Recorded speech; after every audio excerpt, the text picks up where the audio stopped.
सुनो भाई, देखो लास्ट क्लास में ना हमने जो टॉपिक थोड़ा सा एंड किया था ना, देखो पहले ना उसको एक बार तुम्हें खुद पता होना चाहिए, ठीक है। तो मैंने क्या क्या बताया था पहले एक बार वो देख लेना, ठीक। तो उसके बाद समझो हमारे पास अगला क्या है भाई। हमारे पास नेक्स्ट टॉपिक जो है वो है कंसेप्ट ऑफ डेप्रीसिएशन है, ठीक है भाई। देखो आज ना हमारे कम से कम मान लो हाफ एन आवर की जो क्लास है, मतलब आधे घंटे की जो मान लो क्लास है, वो हमारी इसी के ऊपर जाएगी, कंसेप्ट ऑफ डेप्रीसिएशन के ऊपर, मूल्य ह्रास की अवधारणा के ऊपर। तो हेडिंग डाल लो concept of depreciation, concept of depreciation, जिससे बोल सकते हैं हम मूल्य ह्रास की अवधारणा। सुनो भाई, ये बातें तो लग रही है, कंसेप्ट ऑफ डेप्रीसिएशन है या फिर मेरे पास क्या है मूल्य ह्रास की अवधारणा। पहले हमें समझना है, मैं तुम्हें डेप्रीसिएशन का मतलब बताया था, बात समझ आ रही है। तो मैं तुम्हें बताता डेप्रीसिएशन का मतलब क्या होता है, या फिर जो मेरे पास मूल्य ह्रास है इसका मतलब क्या होता है कि जब भी हम किसी एक स्थिर परिसंपत्ति को लंबे समय के लिए उपयोग में लाते हैं तो उसमें कुछ सामान्य टूट फूट या फिर हमारे पास था कि कोई भी आकस्मिक घटना, और या फिर बोल सकते हैं कि प्रत्याशित अप्रचलन के कारण से, ये तीन चीज़ बताई थी। इन तीनों के बारे में बताऊंगा मैं क्या क्या चीज़ें होती हैं, ठीक है। इन तीनों कारण से मेरे पास जब भी किसी स्थिर परिसंपत्ति के मूल्य में कमी आ जाती है, उसी को हम क्या बोलते हैं भाई, मूल्य ह्रास बोलते हैं, ठीक है। इंग्लिश में बोल सकते हैं भाई डेप्रीसिएशन का मतलब क्या होता है कि जब भी हम किसी भी एक फिक्स्ड असेट्स को लॉन्ग टर्म के लिए यूज में लेते हैं, ठीक है, तो उस टाइम क्या होता है भाई हमारे पास नॉर्मल वियर एंड टियर के कारण से, या फिर एक्सीडेंटल डैमेजेस, या फिर एक्सपेक्टेड ऑब्सोलेंसेस के कारण से, इन तीन कारण से अगर हमारे पास क्या है कि डेप्रीसिएशन मतलब कि इन तीन कारण से हमारे पास अगर किसी भी फिक्स असेट्स की वैल्यू में कमी आ जाती है, बात समझ आ रही है। इन तीन कारण से अगर हमारे किसी भी फिक्स असेट्स की वैल्यू में कमी आती है, उसे हम क्या बोलते थे भाई, डेप्रीसिएशन बोलते हैं। ये बातें तो लगी। अब सुनो, हम बात करते हैं कंसेप्ट ऑफ डेप्रीसिएशन, इसके अंदर हम पढ़ते क्या है। सुनो, पहले मैं तुम्हें क्या बताया, इसके अंदर ना एक ना बहुत ही बड़ी सी लाइन लिखी हुई है। उस लाइन में पता क्या लिखा है, उस लाइन में लिखा है कि जब भी हम किसी भी स्थिर परिसंपत्ति को, जो मैंने बोला ना भाई कि जब भी हम किसी स्थिर परिसंपत्ति को लंबे समय के लिए उपयोग में लाते हैं तो 3 पॉइंट मैंने बोले, ठीक है। कौन कौन सा पॉइंट था, पहले मेरे पास सामान्य टूट फूट, आकस्मिक हानि और प्रत्याशित अप्रचलन, ठीक है। तो मतलब कि और इंग्लिश में मेरे पास था normal wear and tear, accidental damages और एक्सपेक्टेड ऑब्सोलेंसेस है। इन तीन कारण से भाई हमारे पास क्या है कि जो भी हमारे फिक्स असेट्स, स्थिर परिसंपत्ति की कीमत में जो भी कमी आती है, बात समझ आ रही है, स्थिर परिसंपत्ति की कीमत में जो भी कमी आएगी उसे हम क्या बोल देंगे, डेप्रीसिएशन या फिर मूल्य ह्रास। ये सारी लाइन पहले लिखी हुई है, ये बता दिया मैंने, ठीक। अब भाई मैं तुम्हें लास्ट क्लास के अंदर क्या है कि डेप्रीसिएशन की मीनिंग लिखवा दी थी, डेप्रीसिएशन का मतलब लिखा था ना मैंने। तो अगर तुम चाहो तो बना के भी लिख सकते हो, अगर चाहो तो बना के भी लिख सकते हो। अब सबको वैसे ना जो मैंने लिखवा रखा है डेप्रीसिएशन का मतलब, वो तो भाई उसी को याद कर लेना। अब हम ना एक अगली बात करते हैं कि हमारे पास एक आता है स्थिर पूंजी का उपभोग। सुनो भाई, देखो हम एक बार ध्यान रख के चलना, जो मेरे पास डेप्रीसिएशन है, जो डेप्रीसिएशन है हम उसको और क्या बोल सकते हैं,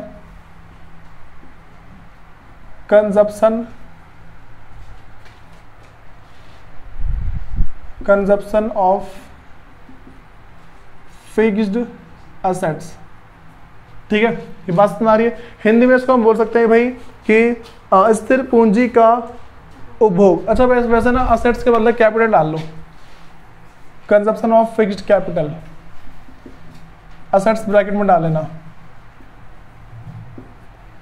ठीक है। जो मेरे पास मूल्य ह्रास है, जो मूल्य ह्रास है उसको मैं क्या बोल सकता हूं भाई कि इसे बोल सकते हैं स्थिर पूंजी का उपभोग, स्थिर पूंजी का उपभोग। बताओ भाई, ये बातें पता लग रही है क्या बोल रहा हूं मैंने बोला कि हम डेप्रीसिएशन को स्थिर पूंजी का उपभोग बोल सकते हैं, ठीक है। मतलब कि जो मेरे पास डेप्रीसिएशन है उसको हम कंजप्शन ऑफ फिक्स्ड कैपिटल या फिर फिक्स्ड असेट्स बोल सकते हैं।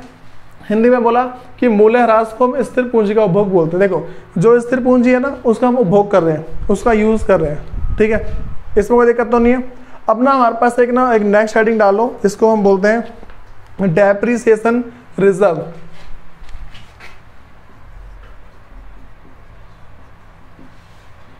डेप्रिसिएशन रिजर्व है, और भाई इसको हम हिंदी में बोलते हैं मूल्यह्रास आरक्षित कोष।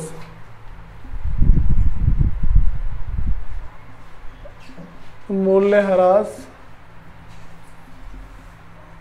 आरक्षित कोष, ठीक है भाई। पहले समझो कि हमारे पास ये डेप्रिसिएशन रिजर्व या फिर जो मूल्यह्रास आरक्षित कोष होता क्या है। सुनो, होता हमारे पास ऐसे कि जब भी हम किसी भी असेट्स को बहुत लंबे टाइम तक यूज करेंगे, मान लो मेरी एक फैक्ट्री है, उस फैक्ट्री के अंदर ना भाई मैंने क्या किया कि 10 लाख रुपए की एक ना मशीन खरीदी है। कितने की मशीन है भाई? 10 लाख रुपए की मशीन है। तो भाई जो हमारे पास था, जहाँ से मैंने मशीन खरीदी ना, उसने बोला इसकी गारंटी जो है ना, मतलब जो वारंटी गारंटी जो भी है। अच्छा, गारंटी वारंटी के बारे में पता क्या होता है? सबको पता है? किसी नहीं पता? चलो फिर ठीक है। देखो भाई ना, मेरे पास क्या है कि जो 10 लाख रुपए है उसने क्या किया, हमें इसकी वारंटी दी है, या फिर ठीक है उसने क्या हमें दी वारंटी, और बोला कि भाई 10 साल तक की इसकी वारंटी है। 10 साल तक की वारंटी है, इसका मतलब है 10 साल तक चलेगी सिर्फ, ठीक है। तो हर साल कितने रुपए का डेप्रिसिएशन लगेगा इस पे? 1-1 लाख का। हर साल मेरे पास 1-1 लाख रुपए का डेप्रिसिएशन लगता रहेगा, ठीक है। तो ये जो हर साल मेरे पास 1 लाख रुपए का जो मूल्यह्रास हुआ है, 10 लाख 10 से भाग कर देंगे, 10 लाख है, इसको 10 से डिवाइड कर दो, तो कितना आ गया हर साल का? 1 लाख रुपए। कितना आ गया भाई मेरे पास? 1 लाख रुपए मेरे पास है, इसका मूल्यह्रास आ गया। अब समझो कि जो 1 लाख रुपए मूल्यह्रास आया, जो डेप्रिसिएशन मेरे पास आ गए, तो हर साल माइनस करेंगे इसको। अब एक टाइम ऐसा आएगा इसकी वैल्यू रहेगी नहीं, मशीन की जो वैल्यू है वो बिल्कुल नहीं बचेगी। अच्छा, पहले इतनी बात पता लगी कि उसकी वैल्यू बिल्कुल नहीं बचेगी। अब ना इस बात को यहीं पर रोक के थोड़ा ना एक पुरानी मूवी की तरफ चलते हैं। पहले पता कि पुरानी मूवी क्या हुआ करता था कि जो भी वर्कर है ना वो ना उसको उतराते थे, क्या बोलते हैं इसको? अरे किस पे? हाँ, आंदोलन पे उतारा देते, ठीक है। क्या बोलते हैं? हाँ, दंगा, धरने पे। सुनो भाई, आंदोलन जो भी धरना, आप सुनो, उसमें होता क्या था, वो पता क्या बोलते थे कि मशीन चेंज करो, मशीन चेंज करो, ठीक है। किसी ना किसी मूवी में देखा होगा कि हमारे पास क्या होता है, कोई सी भी मूवी है उसके अंदर ना ऐसा होता होगा कि जो फैक्ट्री के वर्कर है, एक ना मतलब कि बहुत ही सेठ सा आदमी होता था, ठीक, और फैक्ट्री के वर्कर बोलते थे कि मशीन मत लो, मशीन मत लो। वो पता क्यों बोलते थे? कि मशीन काम करने लायक मशीन नहीं थी, उसमें से कभी आग लग रही, कोई मर्द आ रहा है, ऐसा कुछ होता था, ठीक। तो भाई अब ये चीज़ जो हमारे पास होती थी ना, तो ये क्यों होती है? अब ना उसके बाद एक एक्ट बन गया, उसके बाद से क्या हुआ, सरकार ने ना मतलब संविधान की किताब में उसमें क्या है कि एक ना नया कानून लिख दिया, और उसमें ये बोला कि अगर जितनी तुम्हारे पास तुम्हारे वारंटी पीरियड है, ठीक है, तब तक तुम्हारा काम करेगा, उसके बाद नहीं। उसके बाद हम चेक करने आएंगे, ठीक है, हम चेक करने आएंगे, अगर तुम्हारा निकला तो तुम्हें उसकी बहुत तगड़ी पेनल्टी भरनी पड़ेगी। तो तब से क्या हुआ कि हर एक जो भी कंपनी है या फिर जो भी फैक्ट्री है या फिर जो भी फर्म है, वो क्या करती है, जो उनके पास मशीन है, जितना हर साल वो कम हो जाता है ना, उतना पैसा निकाल के अलग से रख देते हैं प्रॉफिट में से। जो भी प्रॉफिट कमा रहे हैं, प्रॉफिट जितना कमा रहे हैं उसमें से क्या करते हैं कि भाई हर साल 1 लाख रुपए का है ना मूल्यह्रास, डेप्रिसिएशन मेरे पास क्या है, हर साल 1 लाख रुपए का है। तो ये जो 1 लाख रुपए वो क्या प्रॉफिट में से निकाल के अलग रखते हैं। बात समझ आ रही? तो 10 साल में कितना हो जाएगा? 10 लाख हो गया। बात समझ आ गई? अब सुनो भाई, देखो ये 10 साल, 10 मेरे पास क्या 10 साल जमा किया तो मेरे पास कितना हो गया भाई? ये 10 लाख हो गया। अब सुनो, अब मुझे बताओ, जो मशीन मैंने आज 10 लाख रुपए की खरीदी है, तो 10 साल के बाद 10 लाख की होगी क्या? वो नहीं होगी ना, वैल्यू उसकी बढ़ेगी, 10 से मान लो 12 मान लो। तो ये जो मशीन मेरे पास बच जाएगी भाई, इससे लोहा तो बचेगा, तो लोहा कम से कम 2 लाख का मान लें या फिर 1.5 लाख का मान लें, थोड़ा बहुत थोड़े पैसे लगाएंगे। तो भाई जो भी कम ज़्यादा होते हैं ना, इसकी स्क्रैप वैल्यू, इसके कबाड़े की वैल्यू को उसमें जोड़ देते हैं, ठीक है। तुम्हें पहले एक बात पता लगी कि रिजर्व क्यों, मतलब कि रिजर्व रखा जाता है। होता ऐसा है कि भाई जब भी कोई फर्म या फिर कोई सी कंपनी, फैक्ट्री, अगर उनके पास कोई मशीन है, तो अगर उसको यूज़ करते हैं, जितना हर साल उनका डेप्रिसिएशन लगता रहता है, जितना हर साल उन पे मूल्यह्रास होता रहता है वो उतने अमाउंट को उठा के प्रॉफिट में से निकालते हैं, ठीक है, और अलग रख देते हैं। बात समझ में आई? ये जो अलग रखते हैं ना, एक रिजर्व बना रहे होते हैं। क्या करते हैं? इसको रिजर्व बनाते हैं, और ये जो पैसा अलग रख रहे हैं उसी को बोलते हैं डेप्रिसिएशन रिजर्व, मूल्यह्रास आरक्षित कोष। ये बातें पता लगी? कोई दिक्कत तो नहीं इसमें? अच्छा, अगर तुमसे कोई पूछे कि भाई क्यों बनाते हैं, बात समझ आ रही है? अगर तुमसे कोई पूछ ले कि भाई ये जो हमारे पास है इसको क्यों बनाते हैं, इसके पीछे रीज़न तो होगा। भाई पहले इसकी डेफिनेशन लिखवा रहा हूँ, ठीक है, उसके बाद तो मैंने उसके पीछे सॉलिड सा रीज़न दूंगा। ये हेडिंग डाल लो, लिखो उसके अंदर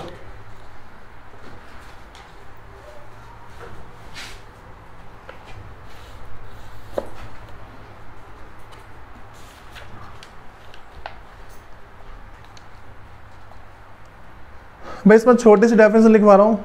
depreciation reserve refund, reserve fund, depreciation reserve fund refers to that fund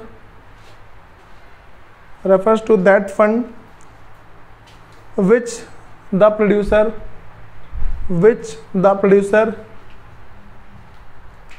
keep for the replacement investment,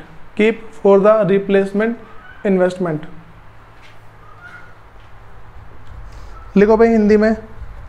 मूल्यह्रास आरक्षित कोष से अभिप्राय, मूल्यह्रास आरक्षित कोष से अभिप्राय उस कोष से है जिसे उत्पादक पुनः स्थापन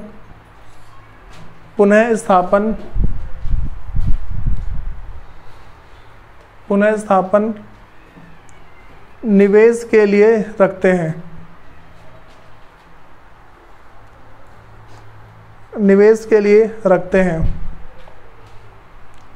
रिप्लेसमेंट इन्वेस्टमेंट। भाई ये बातें पता लगी क्या बोला मैंने? लास्ट में देखो हिंदी के मतलब पुनः स्थापन निवेश के लिए रखते हैं। सुनो भाई, इसका मतलब क्या उसने बोला? पुनः स्थापन निवेश, मतलब कि दोबारा से रिप्लेस करने के लिए जो मेरे पास मशीन है उसको चेंज करने के लिए जो पैसा रखते हैं उसको क्या बोलते हैं भाई? डेप्रिसिएशन रिजर्व फंड बोल सकते हैं, या फिर क्या बोलते हैं? मूल्यह्रास आरक्षित कोष बोलते हैं। ये बातें पता लग गई? इसमें कोई दिक्कत तो नहीं किसी को? अब भाई अगली बात करते हैं कि इसकी जरूरत क्या पड़ती है। सुनो भाई,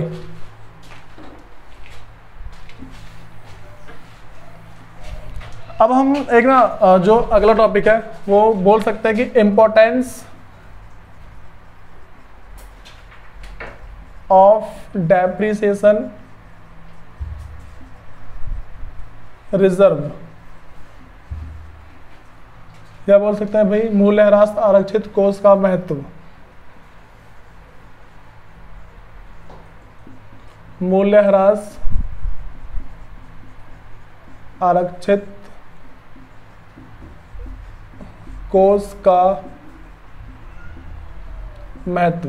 भाई सुनो, जब भी तुम एक वर्ड देख लो, महत्व और इंग्लिश में इंपॉर्टेंस, बात समझ आ रही है? जब भी तुम एक वर्ड देखो, महत्व या फिर इंपॉर्टेंस, सुनो तुम्हें इसका मतलब क्या समझना है। अगर कभी भी हम महत्व या फिर इंपॉर्टेंस की बात करते हैं, इसका मतलब हमारे पास ये निकल के आता है कि ज़रूरत क्या है। बात समझ आ रही है? क्या इसका मतलब भाई कि ज़रूरत क्या है? तो हम क्या टॉपिक पढ़ रहे हैं कि मूल्यह्रास आरक्षित कोष की ज़रूरत क्या है। बात समझ आ गई? अब वही इंपॉर्टेंस ऑफ डेप्रिसिएशन रिजर्व, मतलब कि मेरे पास जो है what is the need of depreciation reserve. कोई दिक्कत तो नहीं इसमें? हम बात करते हैं कि हमें इस रिजर्व की जरूरत क्यों पड़ती है। भाई देखो, ये रिजर्व ना इसलिए रखा जाता है ताकि फ्यूचर में अगर मान लो कोई अनसर्टेनिटी हो। देखो वैसे मशीन को दो तरीके से खरीद सकते हैं, जो मशीन है हमारे पास उसको खरीद सकते हैं हम दो तरीके से। कौन कौन से दो तरीके हैं? कि प्रॉफिट में से पैसा निकाल लो, लगा दो, बैंक में से पैसा निकाल लो, लगा दो, लोन ले लो, लगा दो। बात समझ में आई? लेकिन होता क्या है भाई, देखो अगर हम एकदम से ऐसा करेंगे ना भाई, देखो जो मेरे पास मशीन है सबसे बड़ी असेट्स होती है। बात समझ में आई? मान लो मेरे पास ये बेंच है, ठीक है, अगर मैं एकदम से ना सारे की सारी बेंच एक साथ लूँ ना एकदम से, तो मेरा जो भी रिजर्व है सारा सारा खाली हो जाएगा, ऐसा होगा। ये फिर मान लो कोई सी फैक्ट्री है, ठीक है, उस फैक्ट्री के अंदर होता है ऐसा है कि भाई बड़ी बड़ी मशीन है। अब उन्हें पता है कि 10 साल के बाद खत्म हो जाएगी, उन्होंने रिजर्व नहीं रखा, तो अब उन्हें क्या होगा, वो पैसा कहाँ से लाएंगे, प्रॉफिट में से लेंगे ना सारा सारा, तो प्रॉफिट इतना तो होगा नहीं। मान लो हो भी गया, सारा प्रॉफिट अगर उसी में लगा देंगे तो खाएंगे क्या, ठीक है, और लोगों को क्या देंगे, ये भी चीज़ें होती हैं।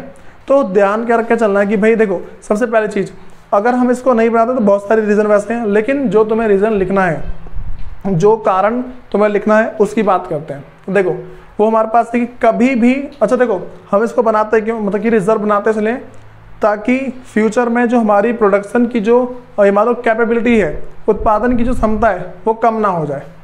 बात समझ में आई? अगर उत्पादन की क्षमता कम हो जाएगी, देखो मैं क्या बता रहा हूँ, जो मेरे पास रिजर्व है ये करता है मेरे पास, अगर रिजर्व नहीं रखते हैं तो ठीक है, रिजर्व अगर हम नहीं रख रहे हैं तो क्या होता है, ये करता है डिक्रीज प्रोडक्शन कैपेबिलिटी। जो मेरे पास उत्पादन की जो क्षमता है, हमारे पास उत्पादन की क्षमता, भाई उत्पादन की क्षमता क्या है, उत्पादन की क्षमता में कमी आ जाती है। बताओ ये बात पता लग रही है, जो उत्पादन की क्षमता उसमें कमी आएगी, उत्पादन की क्षमता में कमी आती है, मतलब कि डिक्रीज बोलते हैं भाई प्रोडक्शन कैपेबिलिटी। अगर ऐसा होता है तो क्या होगा भाई, प्रोडक्शन अगर कम होगा इसका मतलब सेल कम होगी, लो सेल, ठीक है, कम बिक्री होगी, ठीक है, ये बातें तो लग रही है। अगर मेरे पास जो उत्पादन कम होगा तो मेरे पास क्या होगा भाई, जो बिक्री है वो कम होगी। अगर बिक्री कम होगी इसका मतलब भाई आगे जो लोग हैं उनके, देखो भाई देखो, अगर कम सामान बन रहा है इसका मतलब कम लोगों को नौकरी मिलेगी, सामान बन रहा है कम, इसका मतलब कम लोगों को नौकरी मिलेगी, कम लोगों को अगर नौकरी मिलेगी मतलब आगे जो भी प्रोसेस है जहाँ बना, आगे ट्रैवलिंग के लिए गया तो कम कम सामान जाएगा ना, सबके पास पैसे कम कम मिलेंगे। वो पहली क्लास याद है, तुमने बैकअप नहीं लिया अब तक, सारे वीडियो प्राइवेट कर दूँगा, ध्यान रख लेना। यार देखो, तो मैंने क्या बताया भाई, पहले मेरे पास ये है, फिर क्या है, लो सेल कम हो जाएगी, सेल अगर कम होती है तो भाई सबकी इनकम कम होगी, सबकी अगर इनकम कम हो जाएगी तो एक सिचुएशन आएगी। देखो लो सेल है मतलब कि इसका मतलब लो इनकम, आय में कमी आ जाएगी।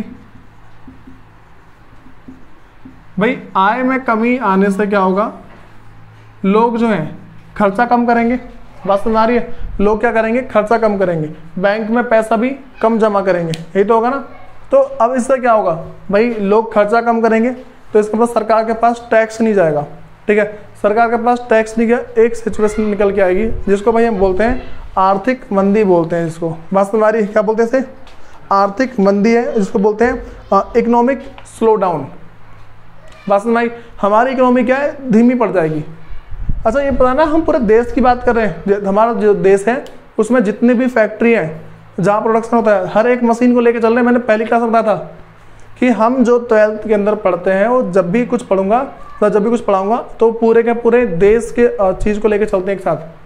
तो ये क्या है भाई, पूरे देश की जो प्रोडक्शन कैपेबिलिटी है वो कम हो गई। ज़रा कॉमन सेंस लगाओ, पूरे देश में मान लो 100 किसान थे, हर एक किसान पहले मान लो सिर्फ 1000 किलो उगा था, हर एक किसान 1000 किलो, ठीक है, तो टोटल कितना हो गया भाई, 1 लाख किलो हो गए। अब सबके हो गए आधे, सबने क्या प्रोडक्शन कम कर दिया, कम हो गया उनके किसी कारण से, जो उत्पादन है गेहूं का वो आधा हो गया। इसका मतलब 1 लाख किलो से 50,000 किलो हो गया, ठीक है, तो सब कुछ कम नहीं हो जाएगा तुमसे भाई। जिसको पहली क्लास याद होगी या फिर दूसरी क्लास याद होगी ना, समझ में आ रहा होगा, वरना फिर कोई बात ही नहीं है। मैंने बताया कि अगर एक जगह उत्पादन कम हो गया ना तो सब पूरी चेन खराब हो जाती है, ठीक है। तो ये जब पूरी चेन खराब हो रही है ना भाई, है क्या इसके अंदर, इसमें हमें ये समझ के चलना है कि देखो एक जगह से अगर ये चीज़ नहीं होती है ना तो मेरे पास बिक्री कम होगी, बिक्री कम हुई तो लोगों की इनकम कम होगी, और इनकम कम होगी तो यहाँ पे लो एक्सपेंस, लो एक्सपेंडिचर,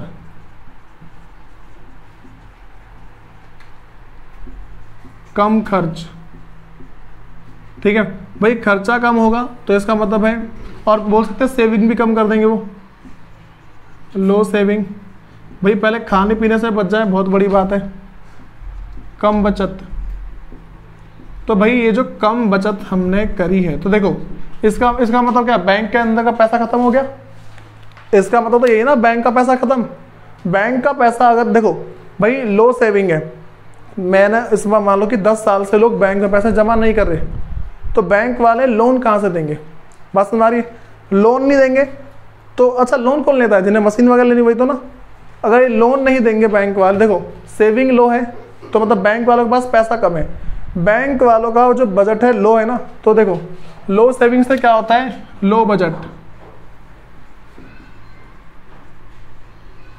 जो बजट है वो कम होता है, कम बजट होता है। भाई अगर बजट हमारा कम होता है ना तो होगा पता क्या, ये जो भी फर्म वाले हैं ये जाएंगे बैंक के पास पैसे लेने कि भाई हमें 10 लाख रुपए चाहिए, वो बोलेंगे पैसे ही नहीं है, पैसे नहीं है, दोबारा प्रोडक्शन और कम हो गया। मान लो कि भाई देखो मैंने क्या बोलता, वो कहाँ से अपने प्रॉफिट से कर सकते हैं, अपने बैंक बैलेंस से कर सकते हैं या फिर बैंक से लोन लेके। तो अगर प्रॉफिट और बैंक बैलेंस इतना होता तो बहुत बड़ी कंपनी रहती मान लो, तो वैसे इतना होता नहीं है, ठीक है।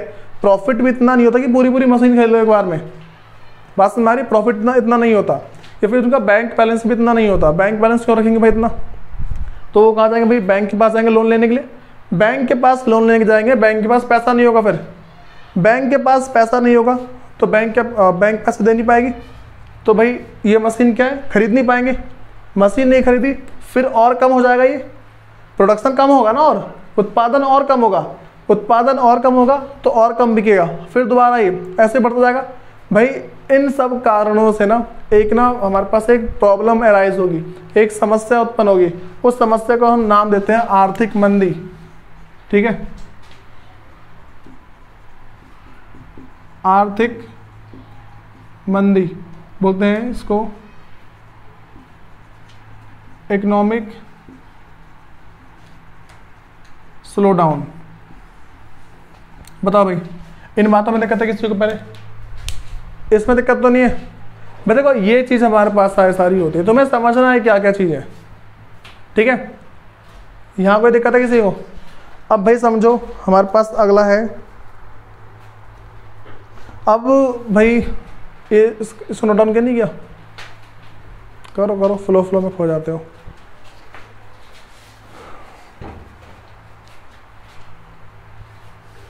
सुनो भाई, अब हमारे पास ना जो नेक्स्ट टॉपिक है वो क्या है समझो भाई। इतना लिखने में टाइम जाएगा इतना लिखने में। सुनो भाई हमारे पास ना अब एक अगले टॉपिक की बात करते हैं। हम 3 चीज़ पढ़ रहे हैं। देखो मैंने क्या बताया, जो डेप्रीसिएशन है, मूल्यह्रास है, उसके अंदर 3 कारण होते हैं, ठीक है भाई। एक ना हेडिंग डाल लो,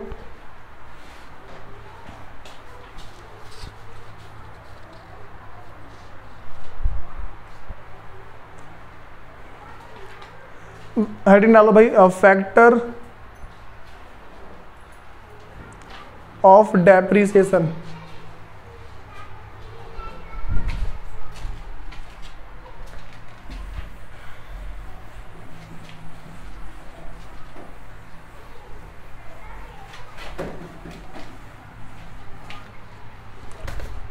भाई हेडिंग हमारे पास है फैक्टर ऑफ डेप्रीसिएशन है, इसको बोलेंगे मूल्यह्रास के कारक। मूल्यह्रास के कारक भाई इसका सिंपल सा मतलब क्या है, ऐसे कौन कौन से फैक्टर हैं जो डेप्रीसिएशन को ये मान लो अंजाम पे पहुंचाते हैं, उसकी मतलब किस किस कारण से डेप्रीसिएशन लग जाता है। अब सुनो भाई, देखो मैं तुम्हें एक बात बता रहा हूँ। सबसे पहले मैंने तुमसे बोलता छोटी मोटी टूट फूट पता था मैंने। अगला मेरे पास हो जाता भाई आकस्मिक हानि है, कुछ भी छोटा मोटा एक्सीडेंट हो गया वो। तीसरा मेरे पास है अप्रत्याशित अप्रत्याशित, इसको एक्सपेक्टेड ऑब्सोलेंस बोलते हैं। सुनो भाई,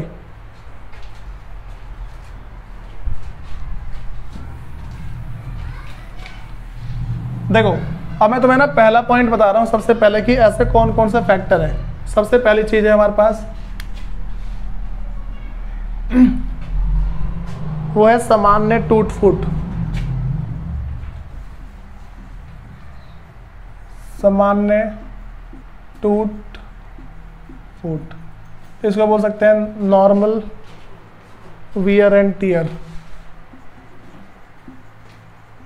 नॉर्मल वियर एंड टियर। देखो भाई पहले समझो कि सामान्य टूट फूट का मतलब क्या होता है। जब भी हम कोई सी मशीन वगैरह यूज करते हैं, जब भी कोई सी मशीन यूज करते हैं तो या फिर कुछ भी यूज करो, छोटी मोटी टूट फूट होती रहती है। तुम कितना भी संभाल लो, कितना भी संभाल लो, छोटी से छोटी टूट फूट होगी उसमें जरूर, ठीक है।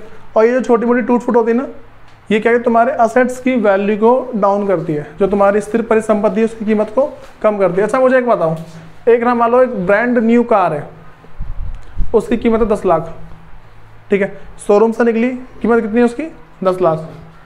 शोरूम से निकलने के बाद ना बाहर जाके एक जन आया, उसने खींच के हथौड़ा मार दिया उसके ऊपर, ठीक है, ऊपर से दब गई। अब बताओ कीमत कितनी है उसकी, कम हो जाएगी कम से कम 1 लाख रुपए कम हो जाएगी उसकी कीमत, क्योंकि एक बार टूट चुकी है वो, ठीक है। बात समझ आई। तो जब भी हमारे पास ऐसा कुछ होता है, अच्छा चलो वो सब छोड़ो, और भी इसके पीछे चीज़ है, वो सारे बताऊंगा। तो पहले मैं होता है कि हल्की चोट लग गई। अब ना अगर हल्की सी स्क्रैच पड़ जाती है ना उस पर गई वो, चलो एक और एग्जांपल दे रहा हूँ। बहुत सारे लोग बोलते हैं शोरूम से गाड़ी बाहर निकली, कीमत हो गई आधी, सुना होगा।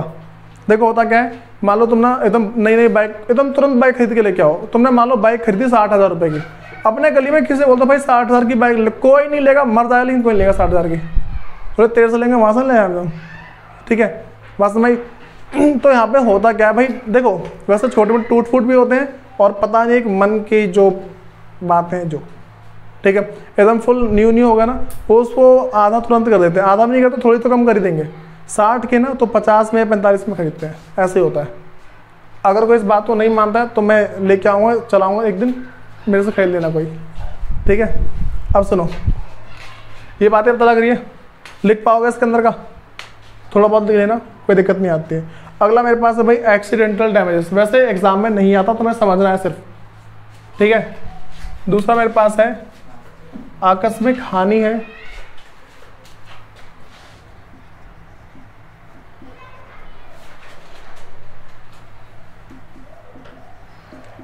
आकस्मिक हानि, जिसको बोलते हैं एक्सीडेंटल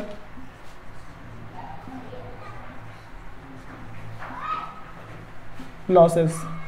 सुनो भाई, जो मेरे पास है एक्सीडेंटल लॉसेस से क्या होता है, जो मेरे पास एक्सीडेंटल लॉसेस है इसका मतलब क्या होता है। देखो भाई, एक्सीडेंटल लॉसेस का सिंपल एक मतलब निकल के आता है कि किसी छोटे से एक्सीडेंट के कारण से कोई टूट फूट आई होगी, ठीक है। मुझे बताओ कि भाई एक ना नई मशीन है, ठीक है, मशीन ना अब हम खरीद के लेके आ रहे थे, और वो खरीद के लाते हैं ना रास्ते में गिर गई, मैं उसको ऑटो से उतार रहा हूँ नीचे और गिर गई, हो गया एक्सीडेंट। बात समझ में। तो ये चीज़ हमारे पास क्या हो जाती है भाई, देखो अगर मेरे पास कोई सा भी एक्सीडेंटल लॉस होता है, एक्सीडेंटल लॉस अगर कोई सा होता है तो भाई उसको हम क्या है कि वो भी हमारे एसेट की वैल्यू को कम करती है।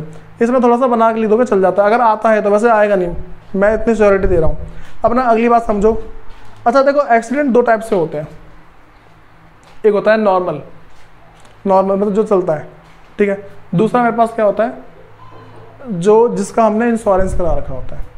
अगर ना कोई हम महंगी सी चीज़ लेते हैं ना, उसका इंश्योरेंस हो रखा होता है, अगर हल्की सी चटक आ गई तो बस। अब देखो समझो होता क्या, जैसे मान लो मैं तुमसे बोल दूँ, तुमने एक बहुत ही मान लो 1 करोड़ रुपए की मशीन लेके आ रहे हो, तुम क्या सोचोगे भाई कि अगर गलती से ये जल गई, फट गई तो मैं तो बर्बाद हो गया। तुम पता क्या करोगे, इंश्योरेंस कंपनी से करा लोगे उसका इंश्योरेंस, छोटा मोटा अमाउंट देते रहोगे इंश्योरेंस वालों को। अब ना तुम एक अंदर से ये श्योर हो कि हाँ फट भी गई ना, इंश्योरेंस कंपनी देगी सारा, ऐसा होता है। तो जो भी मेरे पास ना बहुत बड़े डैमेजेस होते हैं ना, बहुत बड़ा एक्सीडेंट होता है, उसका क्या कवर ना मिल जाता है, उसके क्या पैसे वापस मिल जाते हैं, वैसे बहुत ही मुश्किल से मिलते हैं जो भी होता है। फिर 2 बातें पता लग रही पहले भाई। अब मेरे पास सबसे इंपॉर्टेंट है, उसको बोलते हैं प्रत्याशित अप्रचलन।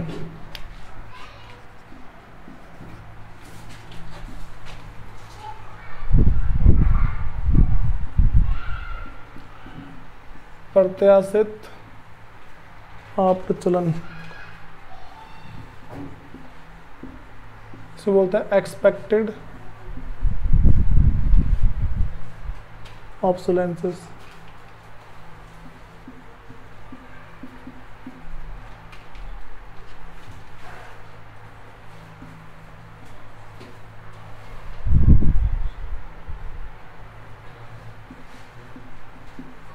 ऑब्सोलेसेंस है। सुनो भाई, प्रत्याशित ऑब्सोलेसेंस को एक्सपेक्टेड ऑब्सोलेसेंस बोलते हैं। भाई समझो मेरे पास है क्या है, इसको समझने से पहले ना हमारे पास दो चीज़ें, अच्छा इसके बारे में लिखवाऊंगा थोड़ा सा, ठीक है, इसके दो पॉइंट है वो लिखवाऊंगा। सुनो, पहले समझो कि एक्सपेक्टेड ऑब्सोलेसेंस क्या होता है या फिर प्रत्याशित अप्रचलन क्या होता है। ऐसी चीज़ जिसके बारे में हमें पता होता है, लिखा ना एक्सपेक्टेड, जो हमें पहले से पता कि ये चीज़ होगी जरूर। तो इसमें पहला पॉइंट मेरे पास जो है भाई वो है चेंज इन टेक्नोलॉजी, तकनीक में परिवर्तन बोल सकते हैं या फिर प्रौद्योगिकी में परिवर्तन, चेंज इन टेक्नोलॉजी।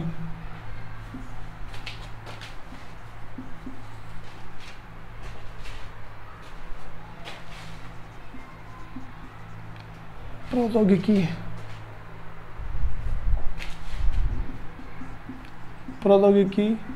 में परिवर्तन। सुनो भाई, जो चेंज इन टेक्नोलॉजी, एक ना तुम कॉमन सेंस लगाओ। मैंने क्या बोला, एक्सपेक्टेड होते हैं। एक्सपेक्टेड का मतलब क्या है, जो हमें पता है। मैं तुमसे कह रहा हूँ कि मैंने आज एक नई बाइक निकाली जो अभी तुरंत ट्रेंड में है, ठीक है। आज क्या कि मतलब कि मान लो मैंने एक बाइक निकाली, वो क्या ट्रेंड में, ठीक। वो बाइक मान लो निकली 5 लाख की, ठीक है। बाइक कितने की है, बाइक कितने में, मेरे पास मान लो 5 लाख की बाइक है, ठीक है। तो अब मुझे एक बात, तो मेरे मन में एक बात पता होगी, आज से 10 साल बाद उसकी कीमत अपने आप कम हो जाएगी। क्यों हो जाएगी भाई, टेक्नोलॉजी वाले चेंज आएंगे मेरे पास, क्या टेक्नोलॉजी में चेंज आएंगे तो मेरी बाइक की जो कीमत क्या है, कम हो जाएगी। तो मैं एक और आईफोन का एग्जांपल देता हूँ। आईफोन जब मेरे पास 11 था, मान लो जो आईफोन 11 है, ठीक है, तो आईफोन 11 के अंदर क्या था, स्टार्टिंग में वो महंगा था। अब पता है हर एक इंसान को पता था कि जैसे ही 12 आ गया उसकी कीमत तुरंत कम हो जाएगी, और ऐसा होता भी एक्चुअल में। बहुत सारे लोग तो नए जो अगला जो फ़ोन है ना उसके आने का वेट करते हैं ताकि पिछला वाला हो जाए सस्ता, ठीक है, जो पिछला वाला क्या सस्ता हो जाए हम उससे खरीद ले, ये होता है। तो ये वाली बात बता रही है, चेंज इन टेक्नोलॉजी। कभी भी टेक्नोलॉजी में चेंज आता है ना तो उससे क्या होता है भाई, जो हमारे पास असेट्स है उसकी वैल्यू में कमी आ जाती है। बातें पता लगी। अब देखो, पहली बात पता थी ना, एक्सपेक्टेड थी ना वाली बात। दूसरा मेरे पास है मांग में परिवर्तन, change in demand, change in demand, मांग में परिवर्तन।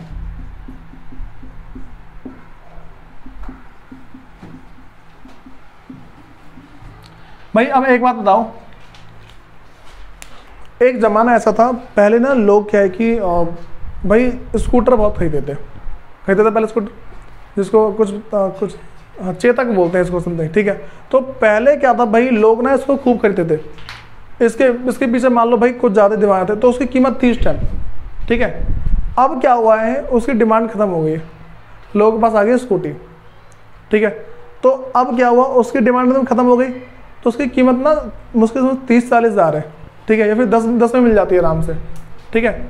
अब समझो, मैं एक बात और बताता हूँ तुम्हें कि भाई सबसे अच्छा, पहले पता क्या था, पहले था कि भाई लोग खरीदते थे ये क्या बोलते हैं, पेट्रोल वगैरह, पेट्रोल वाली जो भी है ना, स्कूटी वगैरह खरीदी, बाइक वगैरह खरीदी।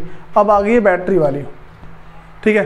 हमारे पास क्या है, जो इलेक्ट्रॉनिक आ गई ना, तो कुछ दिन में ऐसा होगा ये जो पेट्रोल वाले है इसकी कीमत हट जाएगी पूरी। लोग क्या पड़े भाई, रात में चार्ज करते हैं और पेट्रोल वाले से ज़्यादा खिंच जाती है उसे, ठीक है। अब यहाँ पे भाई समझ, अच्छा एक बात और दे दी है, 2 बैटरी दी है, एक को निकाल के चार्ज पर लगा दो, दूसरी लगा दो, ठीक है, इस तरीके से होता है। तो भाई यहाँ पे क्या पता लग रहा है कि कुछ दिन में ये जो हमारे पास पेट्रोल वाली जितनी बाइक वगैरह है इसकी डिमांड कम हो जाएगी, मांग कम हो जाएगी ना। अगर मांग कम होगी इसके कारण से भी मूल्यह्रास होता है, इसके कारण से भी डेप्रिसिएशन लगता है। ये बातें पता लगी, कोई दिक्कत तो नहीं इसमें। अब भाई देखो, ये हमारा हो गया कि किस किस कारण से डेप्रिसिएशन लगता है, ठीक है। अब मैं ऐसी बातें बता रहा हूँ जिसके कारण से वैल्यू तो कम हो जाती है, वैल्यू कम हो जाती है लेकिन उसको डेप्रिसिएशन नहीं माना जाता। बातें तो लगी, वैल्यू कम होगी लेकिन हम उसका क्या डेप्रिसिएशन नहीं मानेंगे। बातें तो लग रही है।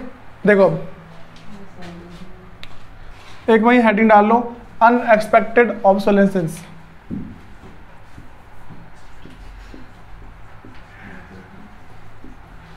अनएक्सपेक्टेड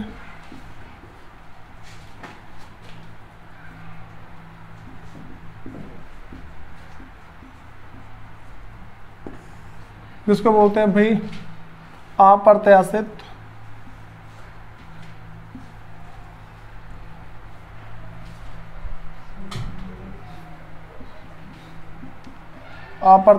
अप्रचलन।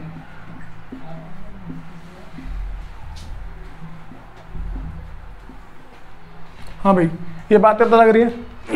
ये मेरे पास है अनएक्सपेक्टेड। क्या क्या चीजें हो सकती है भाई? ये मेरे पास ऐसे रीजन है जिसके कारण से वैल्यू कम होती है, लेकिन उसको डेप्रिसिएशन नहीं माना जाता, उसको मूल्यह्रास नहीं माना जाता है। बातें पता लग रही क्या बोल रहा हूँ मैं? देखो, सबसे पहला भाई मेरे पास हो सकता है कि कोई सी भी मान लो कोई सा भी नेचुरल क्लाइमेट आ गया, ठीक है, कोई सी प्राकृतिक घटना, बात समझ आ रही है? कोई सी भी जो मेरे पास प्राकृतिक घटना है उसके कारण से अगर हमारी स्थिर परिसंपत्ति के मूल्य में कमी आती है, किसी भी प्राकृतिक मान लो आपदा या बोलते प्राकृतिक घटना, किसी प्राकृतिक घटना के कारण से अगर हमारे स्थिर परिसंपत्ति के मूल्य में कमी आती है तो भाई उसको हम मूल्यह्रास में नहीं जोड़ते हैं, ठीक है।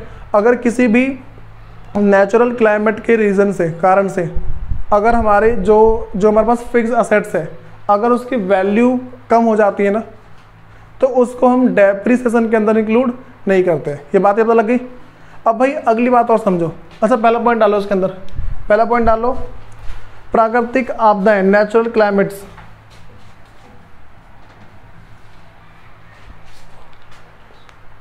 भाई दूसरा लिखो आर्थिक मंदी। दूसरा मेरे पास पॉइंट है आर्थिक मंदी है।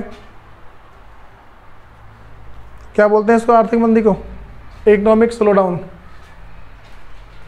दूसरा पॉइंट है आर्थिक मंदी, इंग्लिश में है इकोनॉमिक स्लोडाउन। अब समझो भाई कि हमारे पास होता क्या है। देखो कभी भी ना अगर अच्छा वैसे पता लग रहा है कि ये ना प्राकृतिक रूप से हो रहा है, जिसके बारे देखो हमें क्या समझना है कि कोई सी भी ऐसी चीज़ जो एक्सपेक्टेड नहीं थी, बात समझ आ रही है? कोई सी भी ऐसी चीज़ जो एक्सपेक्टेड नहीं थी, जिसके बारे में हमने पहले सोच नहीं रखा था, ठीक है, उसको हम मूल्यह्रास में नहीं जोड़ते हैं, उसको हम डेप्रिसिएशन नहीं मानते। अच्छा मुझे बताओ, मैं एक ना बाइक खरीद के लेके आया, छोड़ो बाइक छोड़ो, एक मशीन मान लो मेरी फैक्ट्री है, एक मशीन लेके आया, मैंने रात में रख दी मशीन, ठीक है, मैं घर पे सुबह सेट करूँगा, बस रात में चोर आए चोरा के ले गए, बोलूँगा हो पूरा डेप्रिसिएशन लग गया, ऐसा बोलूँगा कुछ? ऐसा तो नहीं होगा ना। तो हमें क्या समझना है कि भाई जो चीज़ एक्सपेक्टेड है, जिसके बारे में हम सोच सकते हैं कि भाई ऐसा हो सकता है, अगर उस कारण से हमारे एसेट्स की वैल्यू में कमी आती है ना तो उसको तो हम मूल्यह्रास डेप्रिसिएशन के अंदर जोड़ देंगे। लेकिन जो चीज़ अनएक्सपेक्टेड है, जिसके बारे में हम नहीं सोच सकते, मतलब कि हमने सोचा नहीं था कि भाई ऐसा होगा, अगर इस कारण से हमारे एसेट्स की वैल्यू में कमी आ जाती है, उसे हम क्या बोल देंगे? क्या बोलेंगे उसे? उसको डेप्रिसिएशन के अंदर नहीं जोड़ते हैं। बस में आ रही है? मैंने क्या बताया कि अगर कोई भी अनएक्सपेक्टेड चीज़ है मेरे पास, जो क्या है कि इसको बोल सकते हैं अप्रत्याशित, अगर ऐसी कोई सी चीज़ है जिसके कारण से हमारी एसेट्स की वैल्यू कम हुई है, जो स्थिर परिसंपत्ति है उसके मूल्य में कमी आई है, तो इसको भाई हम मूल्यह्रास के अंदर या फिर डेप्रिसिएशन के अंदर नहीं जोड़ते हैं। ये बातें पता लग गई क्या बोल रहा हूँ मैं? सुनो भाई, तुम्हारा जो होमवर्क है ना, अच्छा सुनो एक बात और बताता हूँ, एक हमारे पास है, अच्छा इसको अगर डेप्रिसिएशन के अंदर नहीं जोड़ेंगे तो कहाँ जोड़ेंगे? इसको क्या बोलेंगे, कैसे? सुनो, कभी भी अगर मेरे पास किसी अप्रत्याशित अप्रचलन के कारण से हमारे असेट्स की वैल्यू में कमी है, जो मेरे पास स्थिर परिसंपत्ति है उसके मूल्य में कमी आती है ना, उसको बोलते हैं भाई हम पूंजीगत हानि। बात समझ आ रही? क्या बोलते हैं इसे? पूंजीगत हानि बोलते हैं, इंग्लिश में कैपिटल लॉस बोलते हैं। अगर किसी भी अनएक्सपेक्टेड ऑब्सोलेसेंस के कारण से अगर हमारे असेट्स की वैल्यू में कमी आती है, उसे हम क्या बोलते हैं? पूंजीगत हानि हिंदी में बोलते हैं, और इंग्लिश में कैपिटल लॉस। बात समझ आ गई? लिखो इसके अंदर एक हेडिंग डालो, कैपिटल लॉस, पूंजीगत हानि। हेडिंग डालो कैपिटल लॉस है, इसको पूंजीगत हानि बोलते हैं।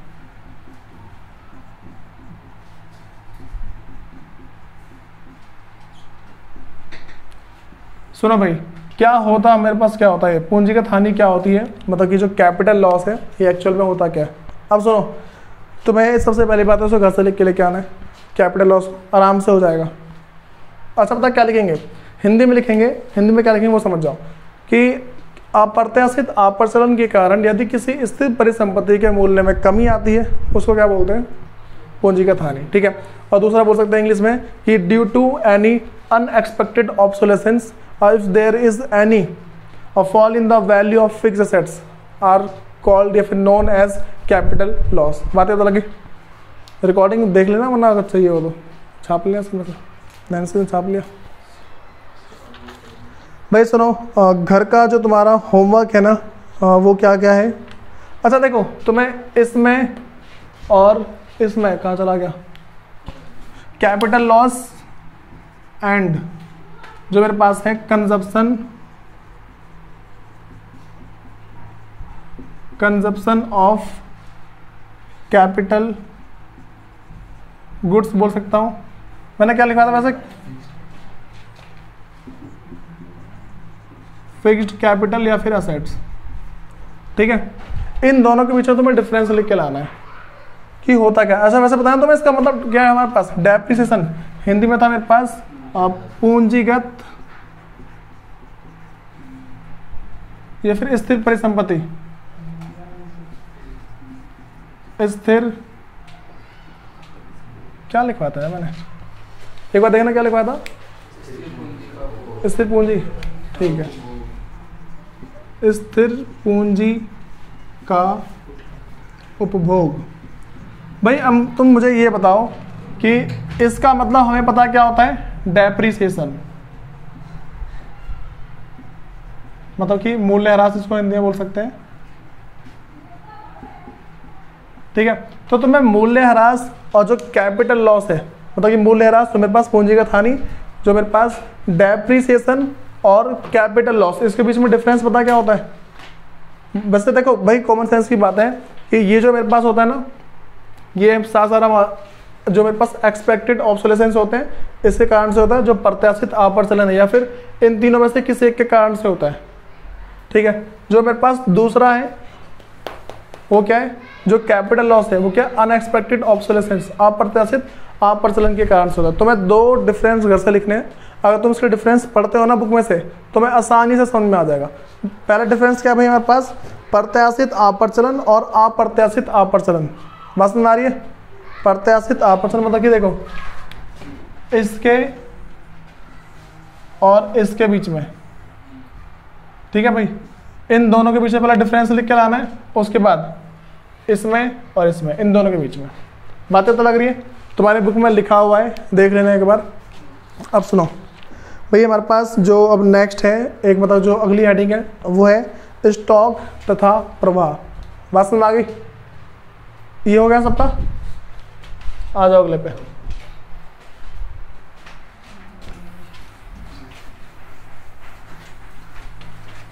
मैं सिर्फ ना इस टॉपिक का भी सिर्फ इंट्रो दूंगा और उसके बाद ये होगा नेक्स्ट क्लास के अंदर, क्योंकि किसी का मुंह बन रहा है पीछे। सुनो, हमारे पास ना है स्टॉक तथा प्रवाह, स्टॉक एंड फ्लो है।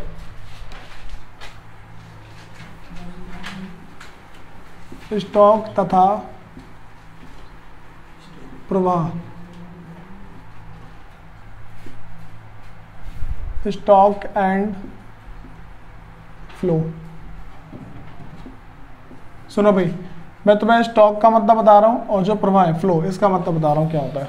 देखो बस तुम्हें इतना ध्यान रख के चलना है कि कोई सी भी ऐसी चीज जिसको हम किसी भी एक निश्चित एक डिसाइडेड डेट पे नाप सकते हैं, बात समझ आ रही है, किसी भी एक डेट पे नाप सकते हैं, मेजर कर सकते हैं, उसको हम बोलते हैं स्टॉक। जैसे मान लो मैं बोल रहा हूँ कि 1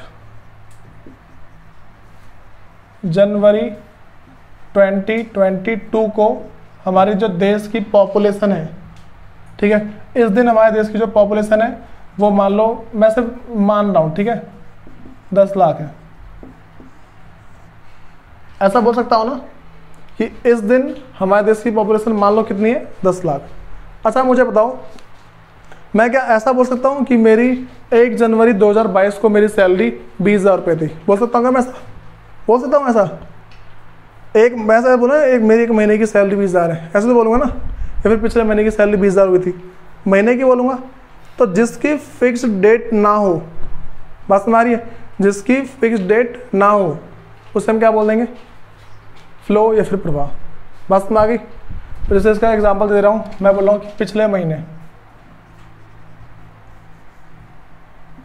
तो भाई पिछले साल लिख रहा हूँ ना,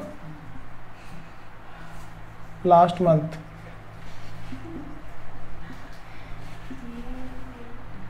या फिर 1 महीने में,